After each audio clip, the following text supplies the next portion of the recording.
Oui, cette distinction court terme, long terme est absolument clé, hein. Enfin, le gouverneur de la Banque centrale d'Angleterre, Mark Carney, avait traduit ça en une phrase, un slogan qui est devenu un peu célèbre dans le monde de la finance, qui est nous sommes dans une tragédie des horizons.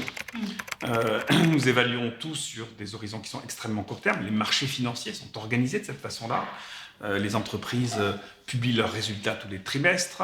Le fonctionnement des marchés se joue quelquefois à la minute, à l'heure. Certains investissent même sur des microsecondes.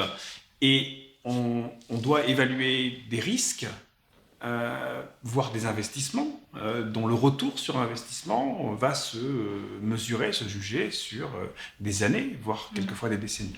Donc cette confrontation entre les deux aujourd'hui nous empêche de penser certaines crises, et typiquement la crise climatique en est une. On a cru longtemps qu'elle était très lointaine et que donc elle n'impacterait pas le fonctionnement des entreprises à relativement court terme et que donc il n'y avait aucune raison qu'elles se traduisent par des évolutions de prix, de cours de bourse, voire de stratégie industrielle de la part des entreprises. À l'heure actuelle, je pense qu'on est en train de se rendre compte que certes, il y a des différences en termes d'horizon, de temps, mais je crois qu'on se rend compte aussi que le temps, ça n'évolue pas linéairement. Le temps est quelque chose qui évolue en fonction des événements, souvent par à-coups, et d'une certaine forme, avec une certaine forme de brutalité. J'aime bien l'image qu'on pourrait reprendre dans la nature. Vous voyez, il y a un lieu que j'aime beaucoup, qui sont les chutes Victoria. Vous voyez, quand vous regardez l'eau avant la chute, c'est d'un calme extraordinaire. Et ça s'écoule extrêmement lentement. Et on a l'impression effectivement que ça va durer très très longtemps. Et puis d'un coup, il y a un effondrement. Et là, aujourd'hui, on est dans ce moment-là. Alors, il y a évidemment ceux qui pensent à l'effondrement climatique, mais finalement, la crise sanitaire nous met aussi dans cette situation-là d'accélération de l'histoire, et où on se rend compte que les risques, ils peuvent apparaître très vite. Alors bien entendu, la crise sanitaire, la crise climatique, c'est pas la même chose. Pour autant, on y reviendra peut-être, mais ce qui est intéressant pour nous en tant qu'investisseurs, c'est de se rendre compte que les entreprises, les agents économiques, qui ont pensé le risque climatique à long terme, sont aussi ceux qui résistent le mieux au choc court terme. Je prends un exemple très simple, c'est les chaînes d'approvisionnement. Quand on est une entreprise responsable, nous, ce qu'on regarde en tant qu'investisseur responsable, c'est la façon dont une entreprise gère ses chaînes d'approvisionnement et ses relations avec ses fournisseurs. Notamment sur les impacts environnementaux et sociaux de ses fournisseurs, ce qu'on appelle en France, depuis une loi qui a été votée il y a quelques années, le devoir de vigilance. C'est-à-dire que l'entreprise doit être vigilante sur le fait que ses sous-traitants respectent un certain nombre de critères environnementaux et sociaux. Et donc, cette notion est habituellement une notion vraiment de long terme. Ce n'est pas un risque immédiat, et donc on l'intègre en tant que vision de gestion des risques à long terme. Et là, une crise apparaît, c'est pas celle qu'on avait prévue, et pour autant, la première manifestation de cette crise, ça a été une rupture totale des chaînes d'approvisionnement.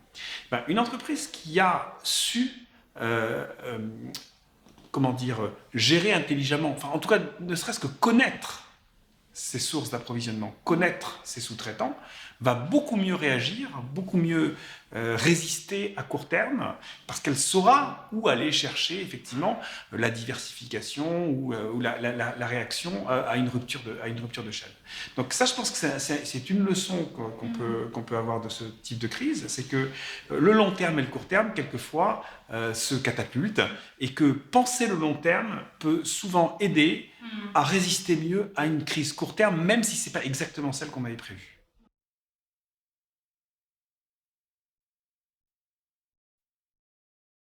C'est ce que je pense. Je pense qu'on est à un moment de basculement.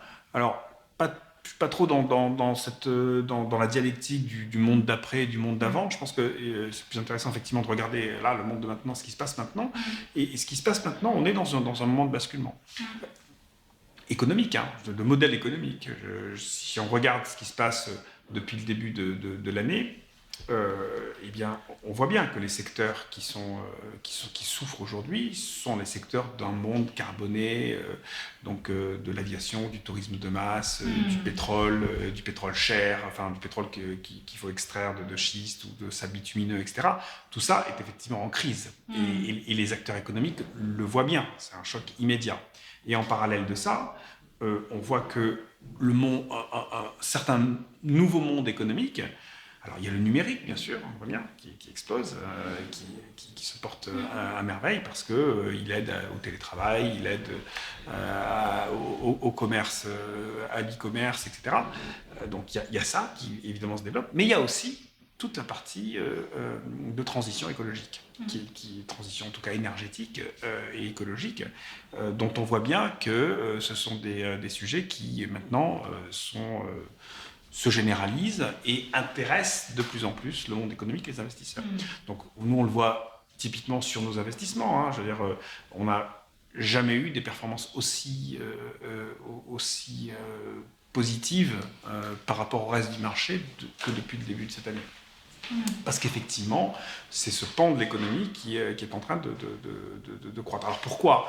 Parce que, pas par éthique ou parce que d'un coup, il y aurait une prise de conscience que, comme on a vécu un choc, il faut changer. Non, c'est pas du tout ça. On se rend compte simplement que cette crise induit aussi un changement de rapport de force entre les acteurs. Et notamment un changement de rapport de force assez évident qui est que les États sont de retour. Sur la scène et donc les décisions publiques vont avoir un impact dans les mois et les années qui viennent, ce qui n'était quasiment plus le cas. On était en train de passer dans un monde où les États avaient complètement disparu de la scène. Et là, c'est la cavalerie qui revient, j'allais dire. C'est le retour de la cavalerie. Et ça, c'est important parce que on voit bien que ces États, ils le disent et je pense qu'ils vont le faire. Très clairement, les grands plans de relance vont être orientés vers la transition écologique, vers une transition verte. Les plans de relance seront verts de façon générale. Alors peut-être pas autant qu'on le souhaite, peut-être pas aussi bien qu'on le souhaite. Mais il y a quand même un déversement d'argent massif qui va aller dans cette transition écologique. Et les acteurs économiques sont en train de s'en rendre compte et donc vont accompagner cette évolution. Donc je pense qu'on est à ce moment de bascule. Après, j'ai quelques inquiétudes et quelques doutes, on pourra y revenir sur les risques que ça entraîne, mais on est quand même à ce moment de bascule.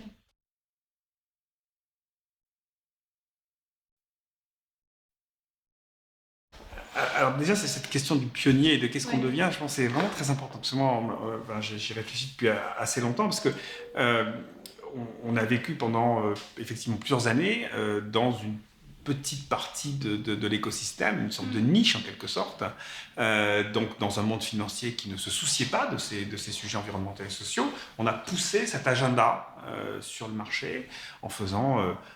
d'abord en essayant de démontrer que ça fonctionnait, puis aussi en le poussant, en faisant du lobby, on va dire, auprès de nos pairs, auprès des pouvoirs publics, auprès des entreprises, pour pousser cet agenda.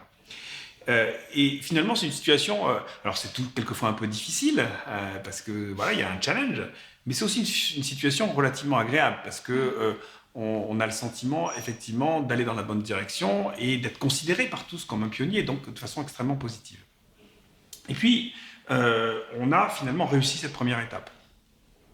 Depuis maintenant 2-3 ans, et là encore plus depuis le début de cette crise sanitaire, le sujet finance durable, il est sur la table, tout le monde en parle. Vous ne pouvez pas trouver un acteur aujourd'hui de la finance qui ne parle pas de ce sujet, du plus petit au plus gros. Ça devient une quasi-obligation. Donc on dit c'est mainstream, on va dire, aujourd'hui la finance durable.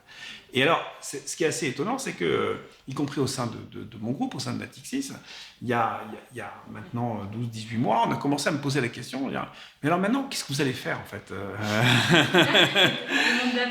comment, est-ce qu'il ne faut pas que vous vous réinventiez? Et alors, ça m'a profondément choqué, parce que je me dis, mais alors attendez, donc nous on était pionniers, on a posé un sujet, tout le monde dit aujourd'hui qu'on avait raison 10 ans à l'avance, et 10 ans après, maintenant, vous me demandez, moi, de me réinventer, mais c'est pas à moi de me réinventer, c'est le reste du marché qui est en train de se réinventer et de s'aligner sur ce que nous disons depuis 10 ans.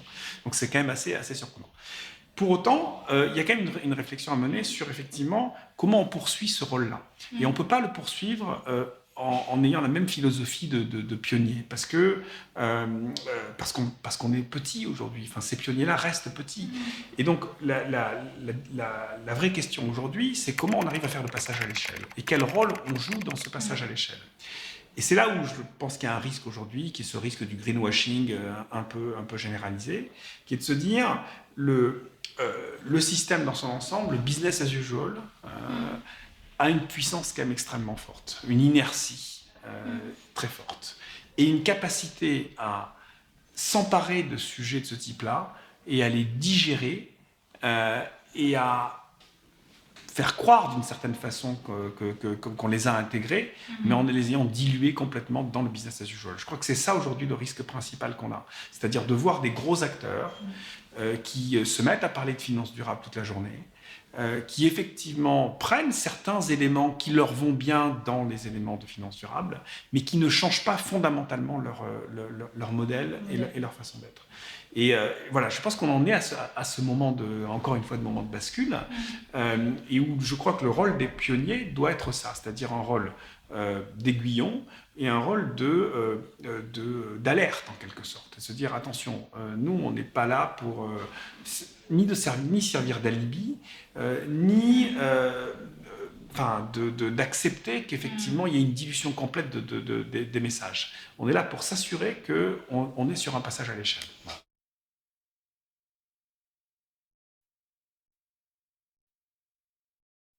Je suis absolument d'accord sur le fait que le passage à l'échelle implique de la structuration d'outils.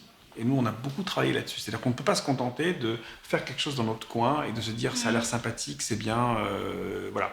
Il faut qu'on arrive aussi à avoir un vocabulaire, une grammaire commune qui permet ensuite de généraliser cela.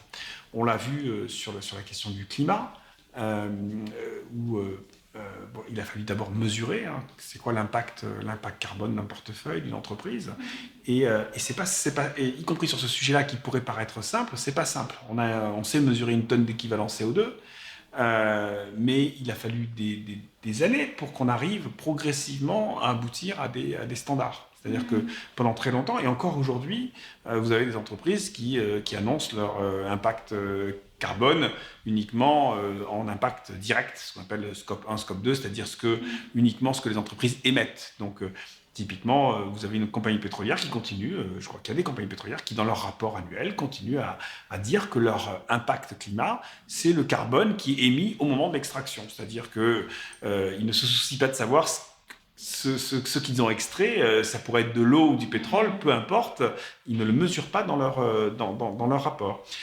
Et certains investisseurs continuent de s'appuyer sur ces mesures qui sont manifestement fausses pour prendre des décisions. Donc, aboutir à des mesures pertinentes, faire en sorte que ça devienne des standards, faire en sorte qu'il y ait ensuite éventuellement de la régulation qui vienne derrière, c'est absolument clé. Et c'est pour ça que moi j'ai toujours considéré que notre action devait être réellement multiforme, et que notre impact, ce n'était pas l'impact de nos portefeuilles, c'est l'impact qu'on avait sur l'ensemble de l'écosystème et le marché. Ça veut dire travailler avec nos pairs pour essayer de faire en sorte d'avoir des mesures communes. Ce qu'on a fait, on a pris une initiative très récemment sur la question de la biodiversité. Là, c'est encore plus compliqué, j'allais dire, que sur le climat. Il y a très peu de données existantes aujourd'hui, pas d'agences de notation qui vont noter les entreprises en fonction de leur impact sur la nature et la biodiversité. On a pris une initiative commune avec 3 autres acteurs financiers, BNP, AXA et Sycomore, et on a lancé un appel à candidature auprès d'agences de notation pour fabriquer cette base de données des impacts des entreprises sur la nature. On va annoncer celui avec qui on va travailler dans les semaines qui viennent au mois de septembre, et avec l'idée de faire émerger une agence de notation sur ces notions-là. Donc cette idée de travailler en collaboration avec des petits acteurs, des gros acteurs, faire émerger les normes, ça c'est un premier élément. Puis ensuite il y a la régulation. Et donc là, on a travaillé notamment au niveau européen. L'Europe aujourd'hui est l'endroit clairement où les sujets de normes financières, de finances durables, est clairement le plus avancé dans le monde. Bon, moi, j'ai eu la chance de participer au groupe d'experts en 2018 de la Commission européenne sur la finance durable, où on a posé les bases avec un rapport qui préconisait un certain nombre de recommandations et qui s'est traduit par le plan d'action de la finance durable de la Commission européenne, et notamment par des éléments de régulation dont l'un est très structurant, ce qu'on appelle la taxonomie, c'est-à-dire la définition de qu'est-ce qui est vert, secteur par secteur. C'est évidemment un débat, si on ne pose pas les choses, on peut y passer des heures, hein, voire des années. Et donc là, la Commission européenne a fait ce travail-là, définir qu'est-ce qui est vert, quelle est la taxonomie des actifs verts, donc créer cette grammaire commune à l'intérieur de l'Europe, mais aussi en discussion avec d'autres zones géographiques. Il y a une discussion qui s'est engagée, par exemple, entre l'Europe et la Chine, puisque la Chine avait défini sa propre taxonomie, et donc comment est-ce qu'on discute, mais à partir du moment où on a déjà deux grammaires, eh bien, on peut faire de la traduction, on peut commencer à se comprendre, et donc à aller vers des standards communs.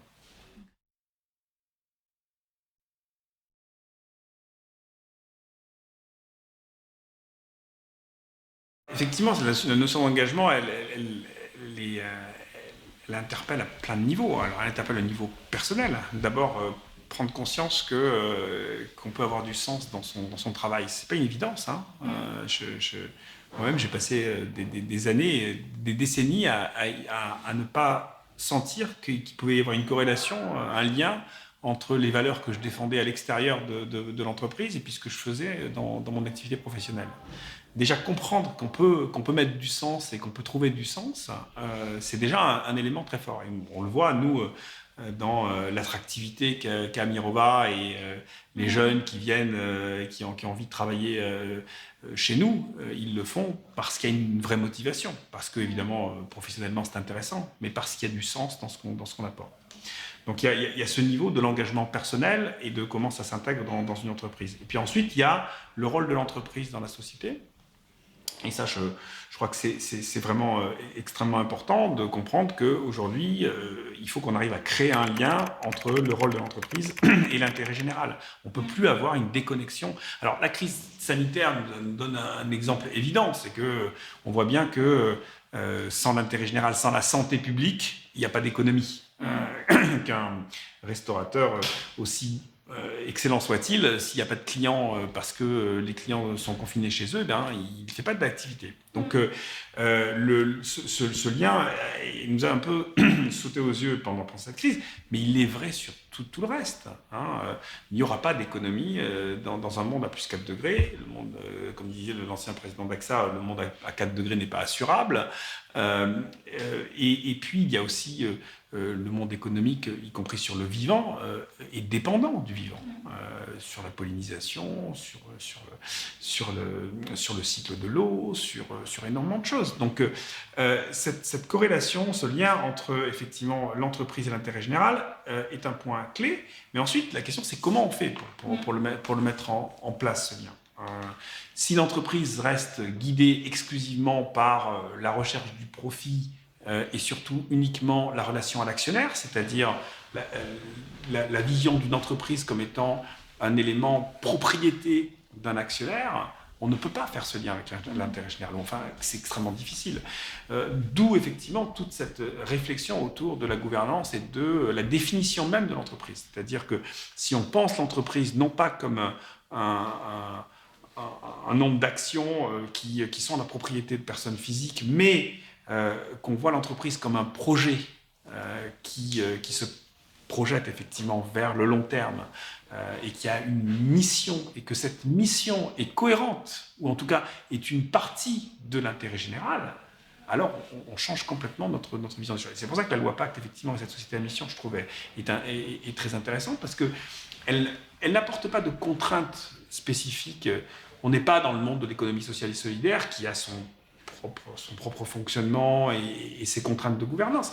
N'apporte pas de contraintes spécifiques sur la rentabilité, sur la recherche du profit, sur la gouvernance. Mais elle dit simplement à l'entreprise, vous ne pouvez pas vous déconnecter du reste du monde, vous devez comprendre vos différentes parties prenantes, vous devez les mettre autour de la table, pas une par une, mais c'est avec l'ensemble des parties prenantes que vous devez vous assurer que vous êtes bien dans la ligne que vous êtes fixée, c'est-à-dire dans la mission que vous êtes fixée. Donc si votre mission, comme c'est celle qu'on a définie pour Mirovar, c'est eh bien de construire des produits d'investissement qui prennent en compte les impacts environnementaux et sociaux et qui tendent à avoir un impact positif sur les communautés et sur la nature, ben, une fois que vous avez défini ça, que c'est inclus dans vos statuts, eh bien vous mettez l'ensemble de vos parties prenantes autour de la table et vous leur dites est-ce que oui, aujourd'hui vous pensez qu'on est bien dans cette mission-là ou est-ce qu'on s'en écarte? Et si on s'en écarte, comment est-ce qu'on fait pour se remettre dans le bon rail?